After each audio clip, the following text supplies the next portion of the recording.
আসসালামু আলাইকুম প্রিয় শিক্ষার্থীবৃন্দু। আজকে একটা ক্লাস নেব, সেটা হলো পজিটিভ ভার্বের উপরে। ভার্বের অনেকগুলো প্রকার আছে, তার মধ্যে এটা অন্যতম একটা প্রকার।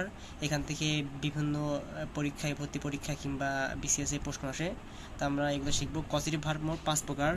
একটা হলো লেট, মেক, হেল্প, গেট আর হ্যাভ।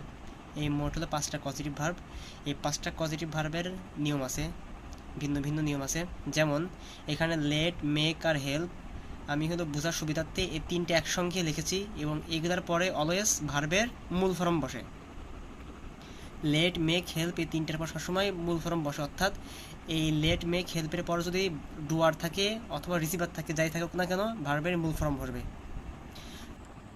গেটের পরে যদি ডুয়ার থাকে, এরপরে হবে হলো ইনফিনিটিভ, অর্থাৎ টু প্লাস ভার্ব হবে। আর গেটের পরে যদি রিসিভার থাকে, সেই ক্ষেত্রে হবে ভার্বের থার্ড ফর্ম, অর্থাৎ ভার্বের পাস্ট পার্টিসিপল ফর্ম। আচ্ছা, এবার হলো হ্যাভ। হ্যাভের পর যদি ডুয়ার থাকে, অর্থাৎ অবজেক্ট যদি ডুয়ার থাকে, তাদের পরে ভার্বের ভার্বের ওয়ান হবে, ভার্বের বেস ফর্ম বসবে। এবং হ্যাভের পর যদি রিসিভার থাকে, সেই ক্ষেত্রে ভার্বের থার্ড ফর্ম বসবে। আচ্ছা, আমরা এবার এক্সাম্পল আসি। এক্সাম্পলগুলো দিছি। এক নম্বর হলো লেট দিয়ে। Let Henry let me drive his new car. Henry হলো আমাকে তার নতুন কারটি চালাইতে দিল। সে আমাকে দিল এবং কি দিল? চালাইতে দিল। তার মানে এখানে কাজটা কিন্তু আমার উপর পতিত হচ্ছে এবং তার নিউ কারের উপরেও পতিত হচ্ছে। তার মানে এখানে দুইটা অবজেক্ট। এবং লেট যেহেতু পজিটিভ ভার্ব, এই জন্য এখানে ভার্বের বেস ফর্ম বসছে, ড্রাইভ। এবার আসি মেক। মেকের ক্ষেত্রে হলো my parents always make me do my homework before I go out. এখানে মেকটা হলো পজিটিভ ভার্ব, এই জন্য এখানে অবজেক্ট ডুয়ার। ডুয়ারের পরে ভার্বের বেস ফর্ম বসবে। মেকের পরে অবজেক্টের জায়গায় ডুয়ার হোক অথবা রিসিভার হোক, সব ক্ষেত্রেই ভার্বের বেস ফর্ম হবে। এবার আসি হ্যাভের ক্ষেত্রে। হ্যাভ যদি পজিটিভ হয়, সেই ক্ষেত্রে নিয়মটা হলো এই যে এটা হলো হ্যাভের পাস ফর্ম হ্যাড, এখানে পজিটিভ হিসাবে ইউজ হয়েছে, এই জন্য এখানে অবজেক্টের পরে ভার্বের বেস ফর্ম আসছে। হ্যাভের পরে যদি ডুয়ার থাকে, তাহলে এখানে বেস ফর্ম। এখানে যদি থাকতো রিসিভার, এই ক্ষেত্রে এখানে হতো ভার্বের থার্ড ফর্ম। হেল্পের ক্ষেত্রে আসি। She help her brother to use computer.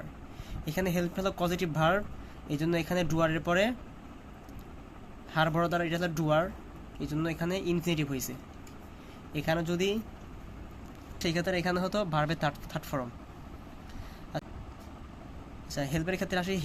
She helps her brother use computer. এখানে হেল্প হলো পজিটিভ ভার্ব, এই জন্য এখানে ডুয়ারের পরে ভার্বের বেস ফর্ম বসছে, ইউজটা বেস ফর্ম।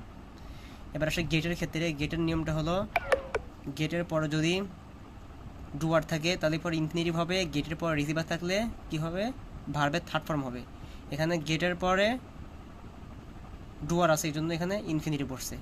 এটা হলো পজিটিভের নিয়ম, যে পজিটিভের পর ডুয়ার হোক অথবা রিসিভার হোক, সেই ক্ষেত্রে লেট, মেক আর হেল্প এই তিনটার ক্ষেত্রে ভার্বের বেস ফর্ম।